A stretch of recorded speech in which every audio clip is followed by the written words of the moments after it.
ఏ పరిశుద్ధుణ్ణి బట్టి ఈ భూమి మీద కుటుంబాలు ప్రారంభమయ్యాయో, ఈ కుటుంబాలన్నీ ఎవరి కుటుంబాలండి? హిందువుల, ముస్లింల, బౌద్ధుల, జైనుల, క్రైస్తవుల, ఈ ప్రపంచంలో ఎవరైనా కావచ్చు. ఒక కుటుంబ వ్యవస్థ ఏర్పడిందంటే అది ఎవరి వలన ఏర్పడింది? ఇవన్నీ దేవుని కుటుంబాలు. ఈ రోజు దేవుని కుటుంబాలు పాడైపోయాయి, పతనమైపోయాయి. కేవలం శరీర కోరికల కొరకే అనుకున్నారు గనక వారిరువురు కలయికలో మరొక ప్రాణం రావాలి, ఒక జీవం రావాలి. వారిరువురు ప్రేమను పంచుకుంటూ బ్రతకాలి, పెరగాలి. అలా ఎందుకు వారిరువురు ప్రేమను పంచుకొని పెరగాలి తెలుసా బిడ్డ?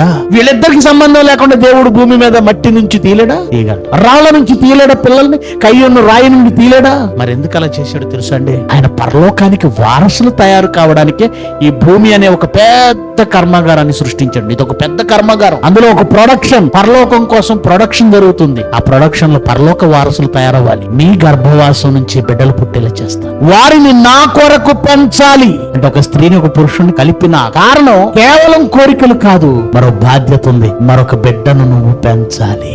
బిడ్డలను కని వదిలేయడానికి వీల్లేదు. ఒక నిప్పుకోడి బిడ్డలను లేదా గుడ్లను పెట్టి వదిలేసి వెళ్ళినట్టు చేయకూడదు. విలువలతో దేవుని కొరకు, దేవుని జ్ఞానం నేర్చుకుంటూ పరలోకానికి పౌరుడిగా తీర్చిదిద్దబడాలి.